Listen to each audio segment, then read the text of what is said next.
sudut usul agama. Dan tuan-tuan kena ingat, dalam usul agama ni bukan semua bendanya usul. Kita namakan dia usuluddin, usul agama, tapi bukan semua bendanya usul. Bendanya usul tuan-tuan boleh dikira sebenarnya tentang beriman dengan Allah, beriman dengan sifat-sifat kesempurnaan, kemuliaan bagi Allah Ta'ala, dan menafikan sifat-sifat kekurangan makhluk bagi Allah Ta'ala. Adapun perincian-perincian itu, kata para ulama', dia berada di dalam bab furu', ranting-ranting akidah. Sebab tu kalau kita tengok, hatta ulama'-ulama' yang hebat macam Syekhul Islam Ibn Taymiyah rahmatullahi alaih, walaupun dia kuat dengan akidah salaf dia, tidak setuju dengan Asy'ariyah dan juga Maturidiyah, menulis kitab-kitab mengkritik mereka, tetapi mereka masih lagi menjadi kawan ataupun anak murid antara satu sama lain. Kalau tuan-tuan baca kisah-kisah hidup para ulama', kalau rajin pergilah kepada Siyar A'lamin Nubala, tuan-tuan akan tengok bagaimana mereka Asy'ariyah ambil ilmu daripada orang yang bermazhab Ahmad, yang salafi dalam akidahnya. Orang bermazhab Ahmad ambil juga daripada orang yang bermazhab Asy'ariyah dalam akidahnya. Benda ni ada tuan-tuan. Tuan-tuan bacalah kitab-kitab para ulama'. Tapi itu tidak menjadi satu penghalang bagi mereka untuk menceritakan apa yang mereka pegang sebagai benar, dan yang mereka iktikad orang lain berada di atas jalan yang kurang tepat. Tidak mengeluarkan daripada Islam, tetapi bukan sunnah yang mahdah, bukan sunnah yang pure 100% sunnah. Itu sebenarnya asas perselisihan di kalangan para ulama' di dalam masalah khilaf antara Asy'ariyah, Maturidiyah dan juga Salafiyah ataupun ahli hadis, Athariyah, Asy'ariyah. Maturidiyah, Salafiyah ataupun ahli hadis, Athariyah dan juga dan Asy'ariyah, tiga mereka masih lagi ahlul millah, masih lagi berada di dalam kelompok Islam. Cuma antara perbezaan dia ialah yang mana mendakwa mereka berada di atas sunnah yang mahdah 100% atas jalan Nabi, dan antara orang yang mana terpalit, terkena ilmu kalam, mantik, golongan-golongan pemikir Yunani dan seumpamanya. Itu sebenarnya dia punya perbezaan, bukan membawa kepada kufur dan seumpamanya. Kecuali adalah golongan-golongan yang ekstrim, tu lain cerita lah tuan-tuan. Kita tak cerita, kita cerita yang golongan-golongan pertengahan. Wallahu alam. Saya minta maaf pada tuan-tuan kalau saya punya istilah-istilah ataupun contoh-contoh yang saya bawa tak masuk dengan kepala tuan-tuan.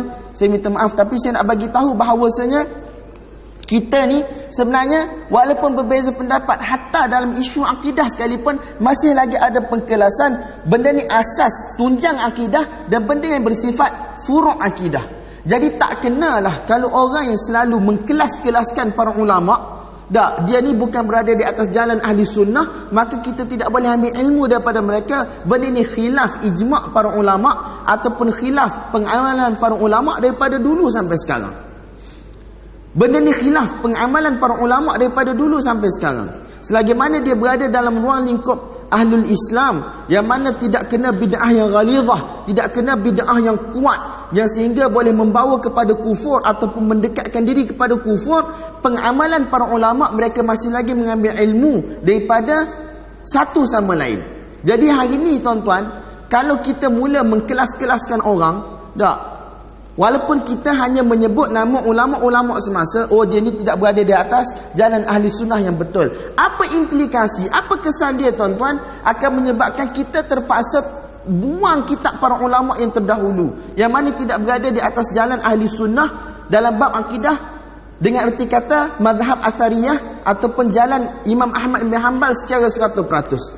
Fathul Bari oleh Al-Hafiz Ibn Hajar ada ta'wilan-ta'wilan terhadap ayat sifat. Imam Nawawi rahmatullahi alaih ada ta'wilan terhadap ayat sifat. Ibnu Daqiqil Aid atau ulama yang besar yang dikagumi oleh para ulama, mujtahid atas dua mazhab, mazhab Imam Malik dan juga mazhab Imam Syafi'i, ada setengah-setengah tempat dikata boleh ta'wil. Hatta Imam Khattabi rahmatullahi alaih pada kurun keempat, satu orang ulama hadis yang hebat, satu orang ulama fiqh yang hebat bermazhab Imam Syafi'i rahmatullahi alaih, ada tempat-tempat yang mana dia ta'wil. Walaupun dia sendiri yang menukilkan ijma' daripada para ulama' sebelum dia, tidak harus takwil, tetapi dia takwil pada setengah-setengah hadis dengan syarat-syarat yang dia letakkan. Jadi kalau kita mula mengkelas-kelaskan para ulama' kerana dia ni Asy'ariyah ataupun jenis Maturidiyah tidak berada di atas jalan kita, dan kita tak nak ambil ilmu daripada mereka. Kalau kita jujur dengan manhaj kita, tuan-tuan, metod kita, sebagaimana kita tidak ambil ilmu daripada ulama yang sezaman masih hidup bernyawa hari ini, kerana sebab itu sepatutnya kita tidak boleh ambil ilmu daripada golongan-golongan yang telah meninggalkan kita, daripada golongan ulama umat yang terdahulu. Betul tak? Betul tak? Imam Ibn Hajar, Imam Nawawi, Ibn Daqiqil Id, dak Fakhrul Razi, Ibnul Jauzi, dak kalau dalam usulul fiqh banyak lagi ulama-ulama lain yang kita dengar, Al-Amidi, dak siapa lagi kita dengar nama Qadhi Baydawi dan seumpamanya dalam bidang-bidang ilmu agama. Jadi tuan-tuan, kita kena jujur dengan manhaj kita. Kalau kita kata nak yang ni saja, kena cari yang tu saja daripada awal sampai akhir. Kalau tak, kita ni dipanggil muzabzib. Ni term yang glamour dalam Facebook. Tak, muzabzib.